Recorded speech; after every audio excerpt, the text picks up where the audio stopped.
లోకేష్ చెప్పినటువంటి మాట 5 ఏళ్ళు ముఖ్యమంత్రిగా చంద్రబాబు నాయుడే. ఈ విషయం పవన్ కళ్యాణ్కి తెలియదా? అదే సందర్భంలో తెలుగుదేశం పార్టీ తమకిస్తున్నది పరిమితమైన సీట్లు, అట్లాగే ముఖ్యమంత్రి పదవిలో షేరింగ్ ఉండదు అన్నటువంటిది పవన్ కళ్యాణ్కి తెలియదా? అమాయకుడు ఆయన మోసం చేస్తున్నారా?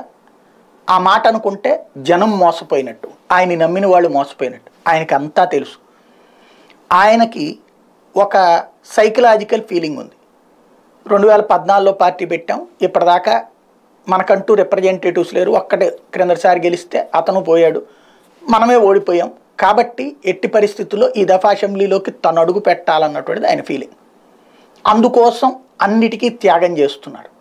అది భారతీయ జనతా పార్టీ జనసేన కలిసినా కూడా ఆయన అడుగు పెడతాడు, ఆయనతో పాటు 20-25 మంది అడుగు పెట్టగలుగుతారు. కానీ అది ఆయన మీద ఆయనకి ఆ నమ్మకం లేదు. ఎందుకు అంటే వైసీపీ వర్సెస్ తెలుగుదేశం అయిపోతుంది, దాని ఇంపాక్ట్లో మనం నలిగిపోతాం అన్నటువంటి పవన్ కళ్యాణ్కి ఉన్నటువంటి ఫీలింగ్. ఓట్లు పెరుగుతాయేమో కానీ సీట్లు రావు అన్నటువంటిది ఆయన మొన్ననే మాట్లాడుతున్నారు కదా. కాబట్టి ఆయనకి క్లారిటీ ఉంది. తెలుగుదేశం మ్యాక్సిమం ఇస్తే 25 ఇస్తే గ్రేట్, 40 ఇస్తే అద్భుతం, 40 అసాధ్యం, 25 ఇస్తే గ్రేట్. ఇది నెంబర్ 1. ఆయనకి తెలుసు ఆ విషయం. ముఖ్యమంత్రి పదవి షేరింగ్ ఇవ్వను అనేసి ఆల్రెడీ చంద్రబాబు చెప్పేసారు, అందుకు ఆయన కూడా ఒప్పుకున్నారు. అందుకనినే ముఖ్యమంత్రి పదవుల గురించి కార్యకర్తలకు ముందు గెలిపించుకోండి, తర్వాత చూసుకుందాం, ఎన్నికలు అయిపోయాక చూసుకుందాం అనేటువంటి మాటలన్నీ మాట్లాడేది ఆయన.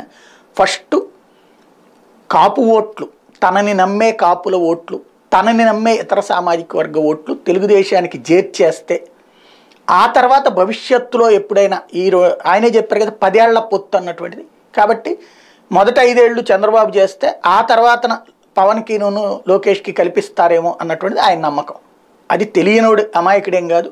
కాకపోతే అట్లంటే జనాలు ఎట్లా స్పందిస్తారో తెలియదు కాబట్టి ఈ విధమైనటువంటి స్ట్రాటజిక్ మూమెంట్ నడుపుతున్నారు.